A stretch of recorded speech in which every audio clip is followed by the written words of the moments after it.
Hello. This is like a quick introduction to how to use Shield Tracker and how it's meant to be used.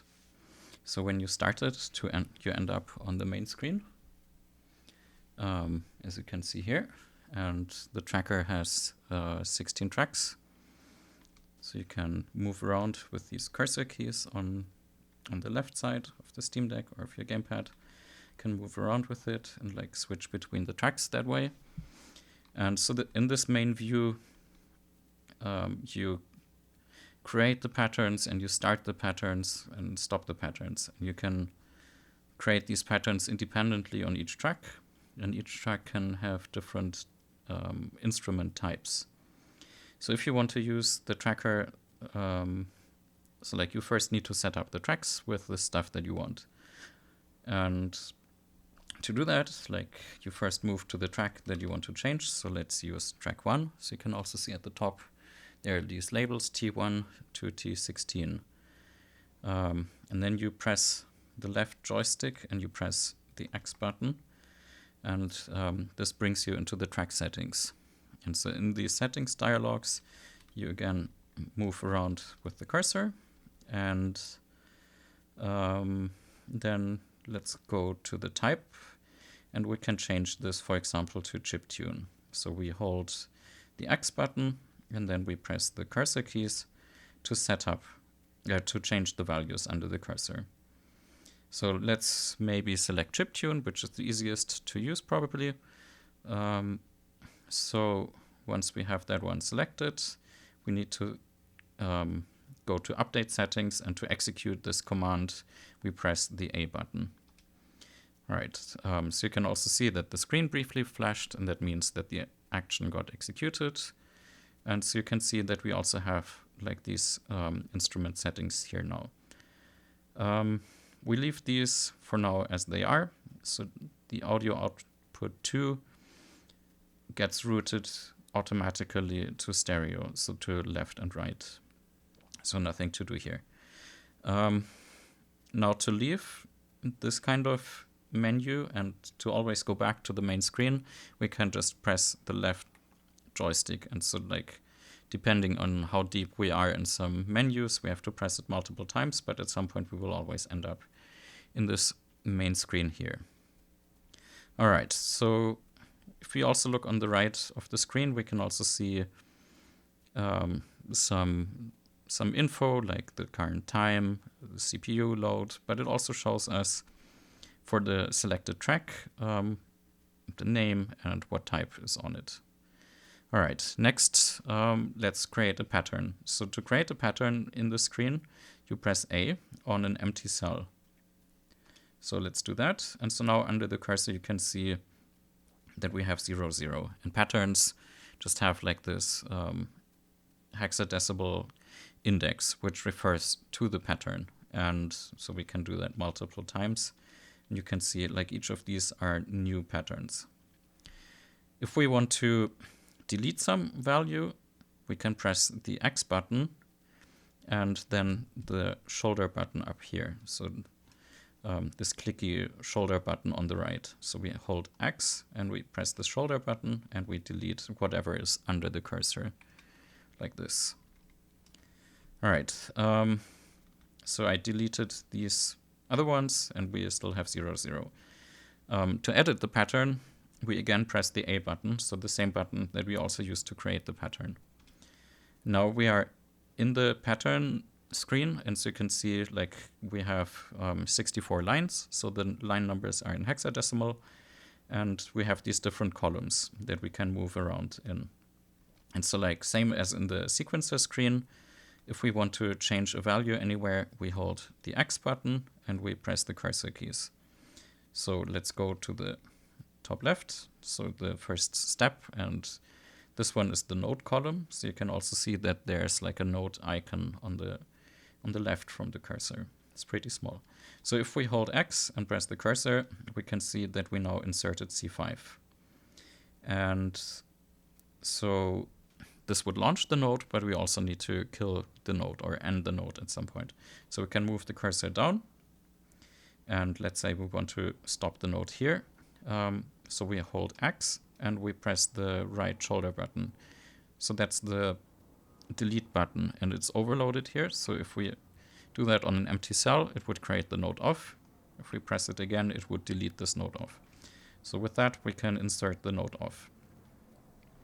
All right, we don't hear anything yet because nothing is playing yet. So we need to do that. We need to go back to the main screen, to the main sequencer screen, where we can launch patterns. So we press the left joystick again. This brings us back to the screen, and we already have the pattern like under the cursor. And then we can press the Y button, and this should start our pattern. And you can hear we get this bleepy sound. If we now press A again, we are in the pattern, and you can see also this playback cursor that moves from top to bottom and shows us what is currently being played. All right, so we can move down a little bit more and like add another note. And now we have our brilliant chip tune. All right, let's say this annoys us to no end and we want to stop this pattern. So we go back to the main screen again by pressing the left joystick. And then when we are hovering over the pattern, we press the B button. And so you can see now that this blinking icon left to the pattern has changed. And now the pattern has stopped. If you look all the way at the bottom of the screen, you see this playback indicator. So all the way at the bottom, this is like the global transport. So we can see the sequencer is still playing. And when we launch or stop patterns, it always does it in sync with this main sequencer. So if I would start the pattern again, so by pressing Y, you can see that we now have this flashing star, and only once the global transport has hit 0 will it start the pattern, and the same, it will also only stop at these transport points or when the pattern ends. If we now want to stop the entire sequencer, we can hold the left joystick and press B. So that's stopping everything. And in a similar way, if we would want to launch all the patterns in one line here, like all of these, we could hold the left joystick and press Y. So that would start all of them. And so if you look at the bottom of the screen, you can also see that there's like these two lines now that show us that the pattern and the global sequencer are perfectly running in sync. And again, stopping everything by pressing the joystick and B.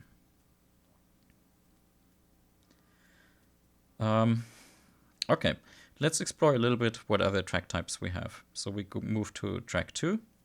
We can again change the track type by holding the joystick, the left one, and pressing the X button. This gets us into the track settings.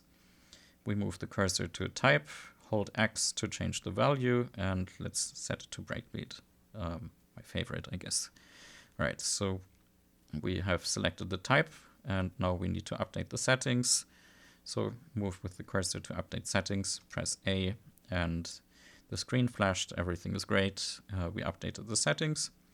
So we can press the left joystick and go back to the main screen. Now, same procedure, we press A to create a new empty pattern, and we press A again to enter this pattern. And so here we can see we have different looking columns. And so for breakbeats, the way it works is we again have basically a note column. However, the breakbeats are automatically tempo synced to the current BPM setting of the project. So if we hold X and move the cursor, we can see we have this +0. And that would mean that we don't transpose the breakbeat. And if we select a breakbeat, then it will play perfectly in time. So to get any sound out of it, we also need to select a breakbeat. So we go to the dollar column here, this one. We hold X and move the cursor, and we can select a breakbeat. You will notice, so like if we play back this pattern now, so again, going back to the main screen, joystick, and pressing Y. The breakbeat plays very fast, and that is because it always stretches it to 16 steps. So for example, for this aim and break, it is actually 32 steps, so we can either pitch it down here by holding X, pressing cursor down, which transposes 1 octave down. Now we will see that it plays for 20 steps. And then it stops. Otherwise, we could also just transpose it back up by holding X and pressing the cursor up and selecting a different breakbeat. So that one was only 16 steps long.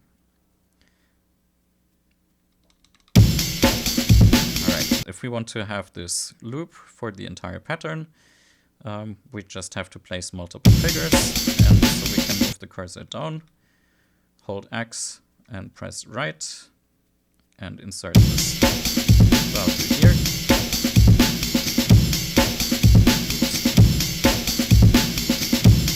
And so now we have this looping breakbeat that is playing.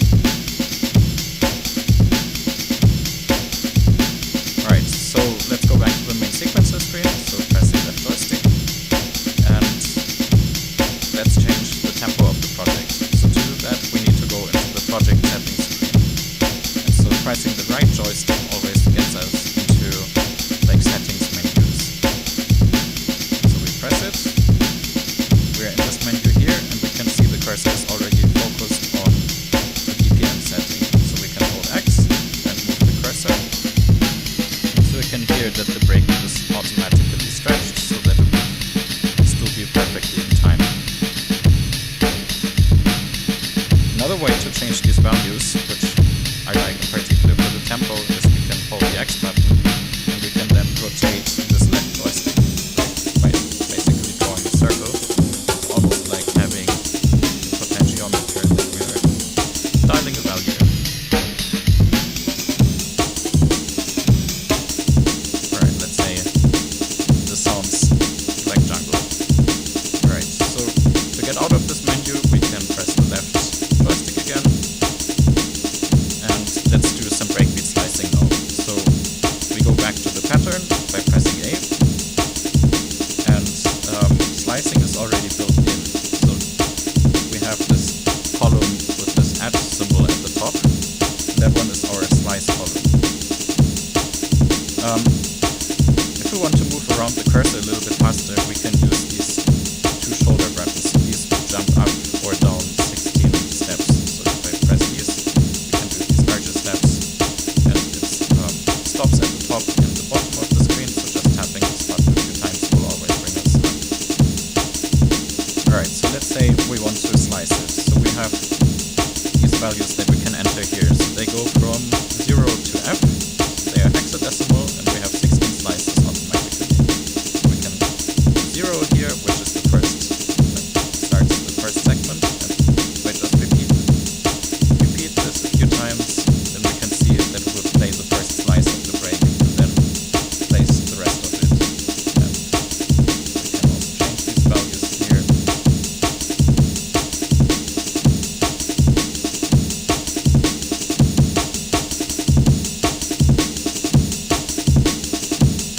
Alright, that way we can program this breakbeat. So now let's say we want to do this everywhere, but we don't want to manually enter all of these values. We would like to copy paste it. So I go to the top of the screen, and by pressing and holding this left trigger button,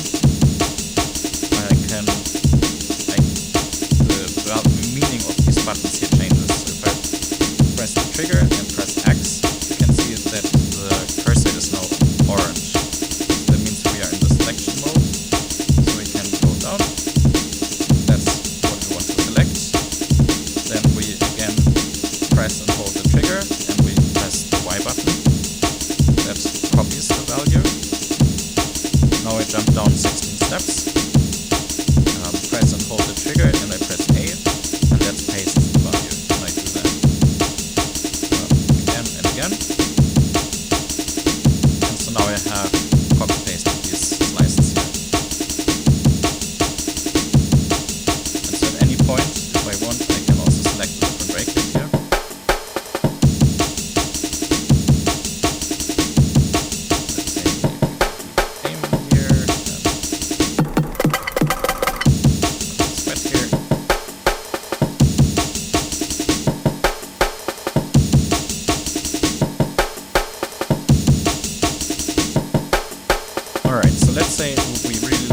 pattern, but we want to create a variation of it. So we could, of course, copy-paste all of the values here in this pattern, create a new pattern and paste, but there's an easy way to do it. So we press left joystick, we go to another empty cell, and select, let's go 2 lines down so that we have a gap, holding X and moving with the cursor keys, we can select pattern number 3, so the one that is already currently playing.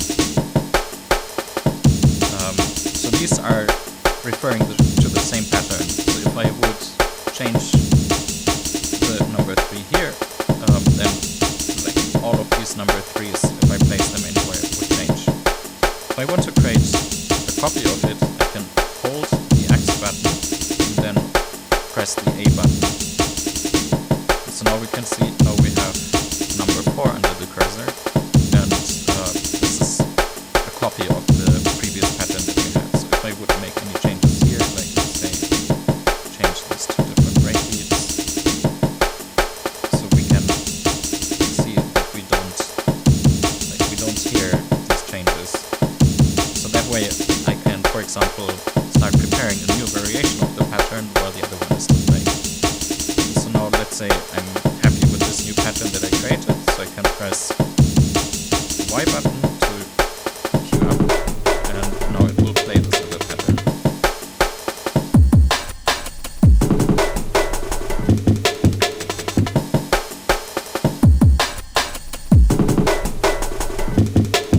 Alright, and the reason why we needed to leave a space between these 2 patterns is because if we place 2 patterns next to each other, then these will play in sequence. So let's do that. So with the cursor and the X button, I added this pattern number 3 and number 4 here.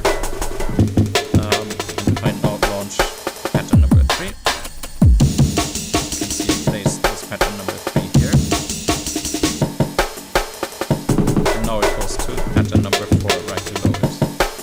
And so we can create like arbitrary long chains here, and as long as there's no empty slot in between, it will play all of these in sequence, and once it's at the bottom one, it will jump to the first pattern of this chain again.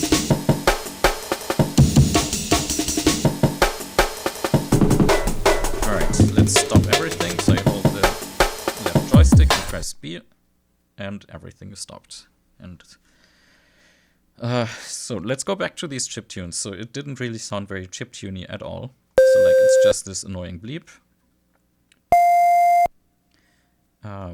So let's do something about it. So I stopped everything again so that it doesn't get onto our nerves.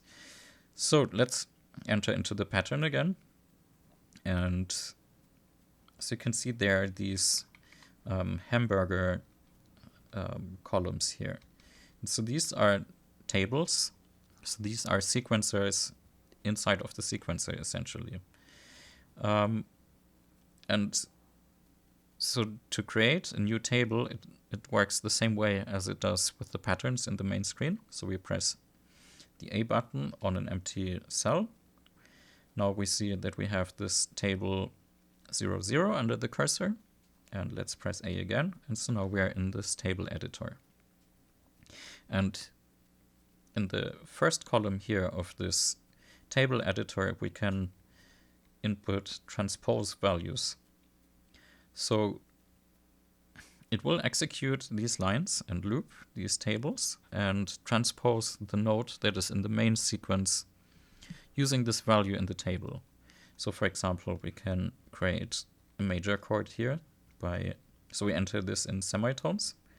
So we have 0, 4, and 7, which should hopefully give us a major chord. Since I don't want to use all of the steps of the table, I can use the last column here and tell it where to stop and where to jump to. So like, let's add 0 here. So it means like when it reaches this line here, it will jump back to the step 0. All right, so let's start the pattern. So I press the left joystick. Now I'm in the pattern editor. I press it again. Now I'm in the main screen. Press Y to launch the pattern. And so now you can hear that we have this arpeggiated chord. And you can also see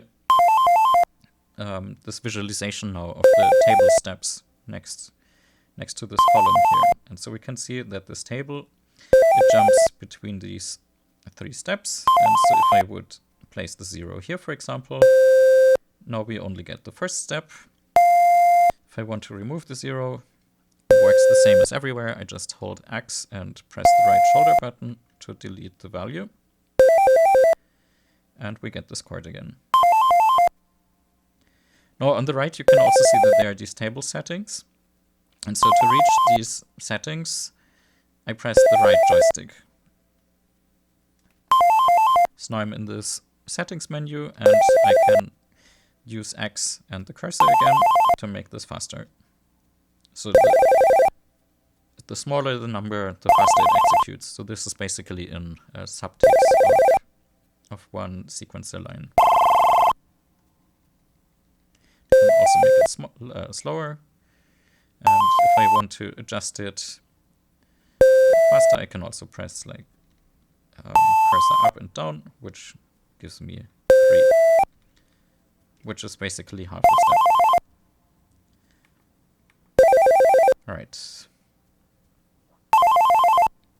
And so we have these multiple table columns here, and so we can have them run in parallel. But let's maybe not do that for now. So let's say if I want to only have this first note arpeggiated and the second one without this table. So to do that, we have to stop the table from playing. And let's do that maybe on this step here. And the way we do that is the same way as we would stop a note from playing. So we place basically note off by deleting an empty cell. And now we can see the table is stopped for this step. And it only arpeggiates for this one. And if we go to the main screen, you can also see next to the pattern, like on the right next to the pattern, you can see which note this track is currently playing. If I launch the breakbeat here, you can also see that it visualizes which breakbeat it is playing and where the playback position is.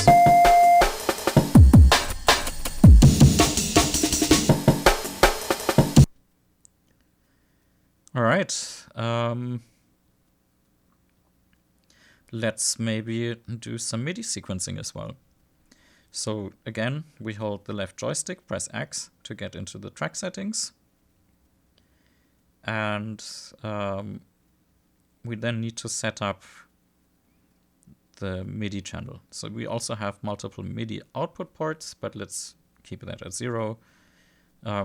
This is meant for like if we have Midi interfaces with more outputs. But I think currently it automatically just routes all of these Midi outputs to all of the Midi tracks. Or maybe it doesn't. I don't fully remember. All right, so let's say I have a synthesizer that listens on Midi channel 6. So I set up the channel here, and then I go to update settings. The screen flashes. Now I can go back, create an empty pattern here, enter the pattern, enter a note by holding X and cursor keys. You can see that it also remembered last time I inserted a note, it was F. So I can do that like this. And let's enter a note off here again by holding X and the right shoulder button. Now let's say I don't want to use all of these steps of the pattern. And we can make these patterns shorter, and we do that in the pattern settings. So again, we press the right joystick to access the settings screen. And now you can see that we have the pattern length here. And so maybe let's just set it to 16. And so if I press cursor, hold X and press cursor up or down, then it will jump in steps of 16. So let's set it to 16. I press the left joystick again, and now we can see these stars next to the pattern. So these steps are disabled here, and only these ones would play. I'll squeeze in a note off here, maybe here, here, and let's say here. I go back to the main screen and launch the pattern.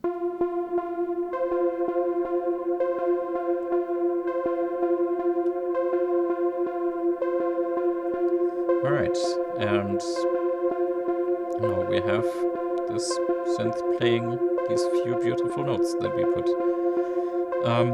Let's say we want to use the same arpeggiated notes as before. So we also have this pattern column here. This table column here. And so we can just press X and move the cursor. And now it inserted 0, 0, 0, which was the table that we created before. And so we can use these in the same way for Midi as we can do for the chiptune. We can also basically emulate chord memory with these tables. So we have a sustain column here. So that's what this arrow up down means. And with that we can set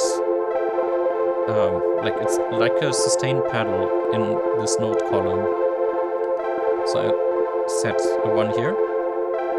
Maybe let's make this note a little bit longer. So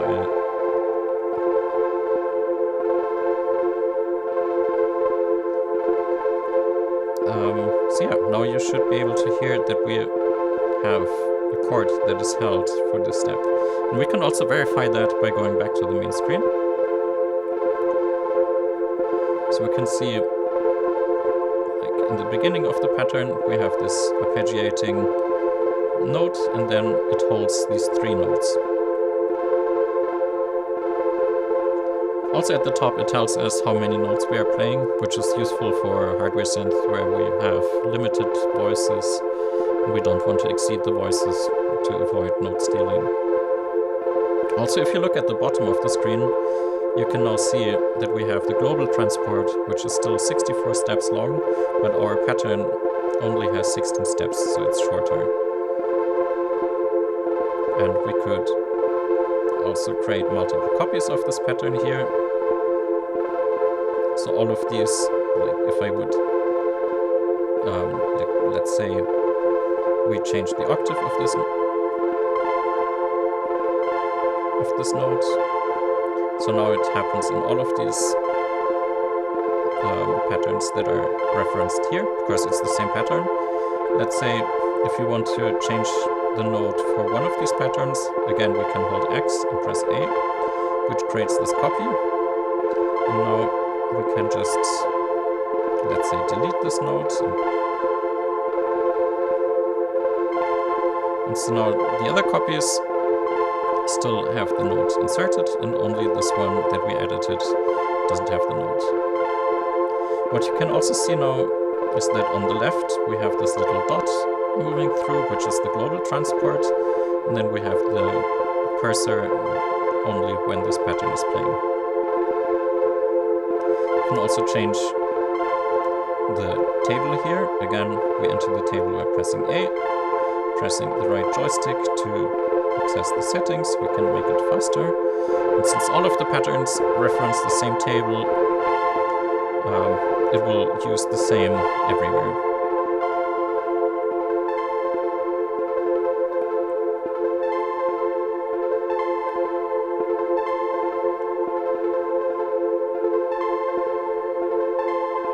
Alright, so I think that covers probably most of the important basics. Oh, let's also briefly use the sampler. So to do that, first we have to set the track type again. So I'm changing track 4. Again, left joystick and X gets us the track settings. We go to type, move it to mono sampler, and update the track settings.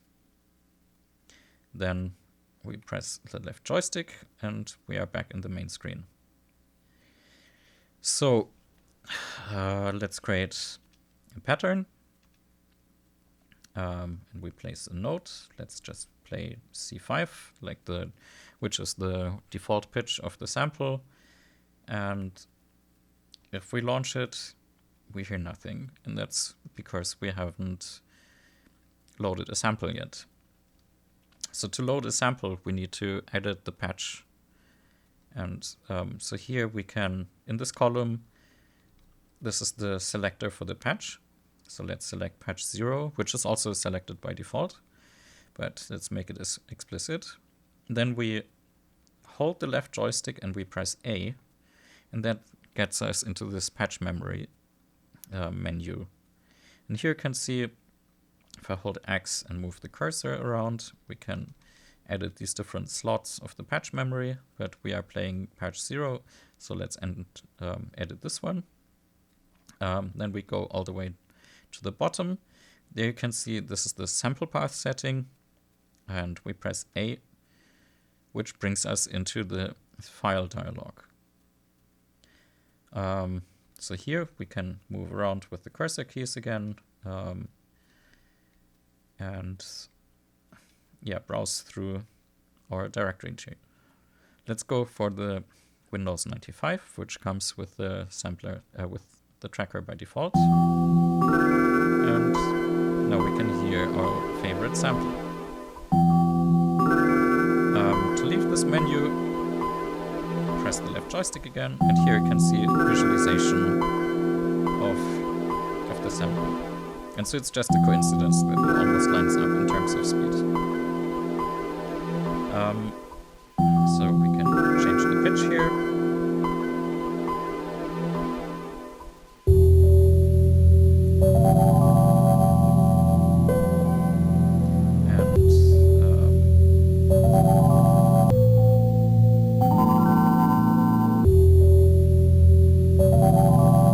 And we could do the same here with the table. So let's maybe start a table here. I'll create a new one. And I'll also stop the table here. Go back up. Enter the table editor. I only want 2 steps. And let's add maybe 0 and 12. So it would oscillate between octave 0 and 1, basically.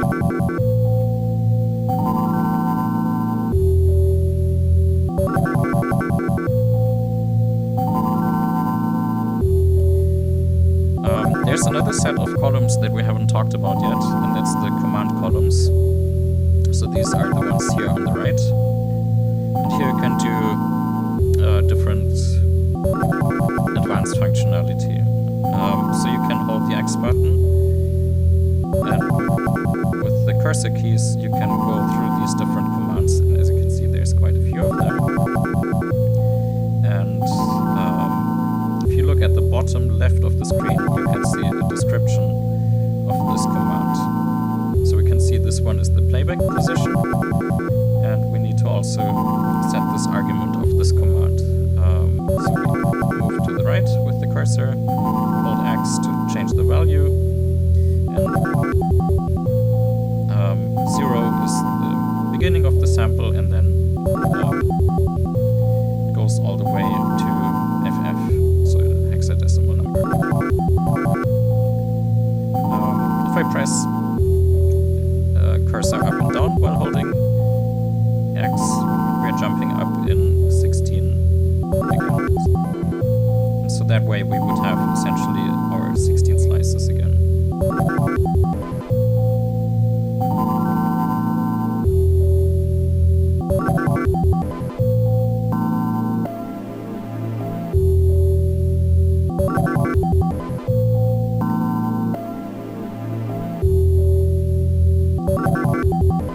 Another command that we can maybe play around with is there should be pitch envelope somewhere. this one is the pitch envelope, and we can, let's say, so this first argument tells it like the amplitude of this envelope, and the second one is the speed in sequencer ticks. So we can increase this a little bit to make it longer.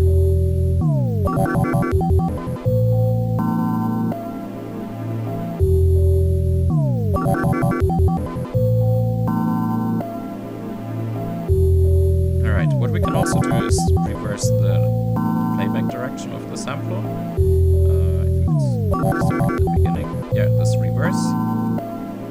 So we can set this to 1, and hopefully it should play from the back.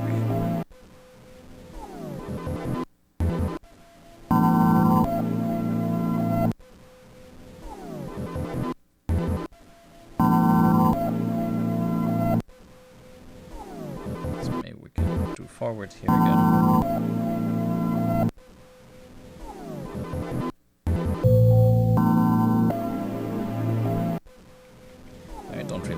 Here. I'll just delete the value again by pressing X and the right shoulder button.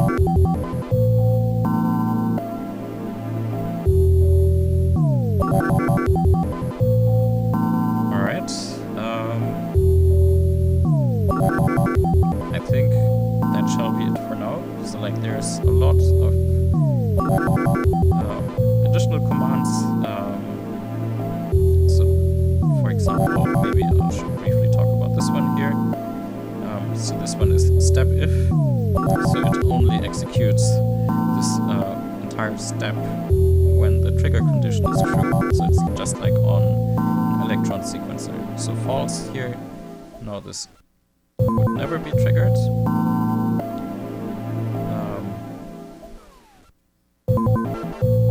yeah, this node is still active because we never stopped it, so the playback position still works, but like no,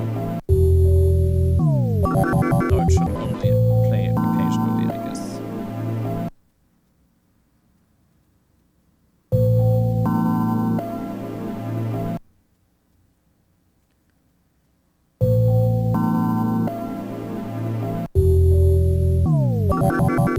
Right, I'll remove that again. What else can we do here? So we can see that we also have the tables here. Oh yeah, we already used these.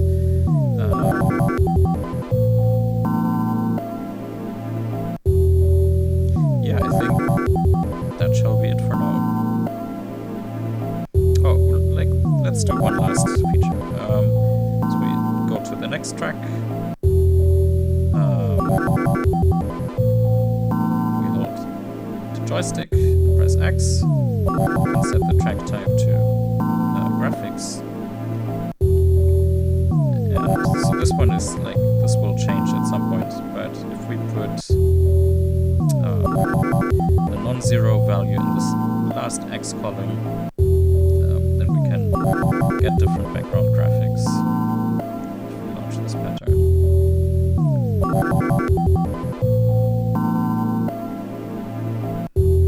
Just a little gimmick. Let's stop this again.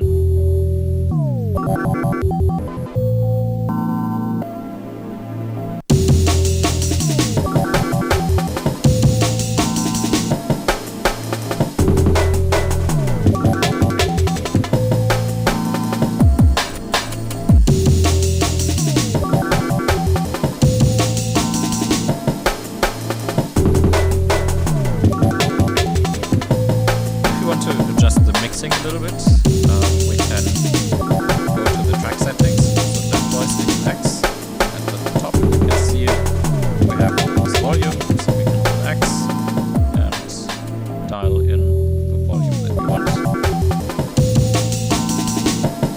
And I think 80 or 80 is unity, and we can also go above that. Get a bit more crunchy.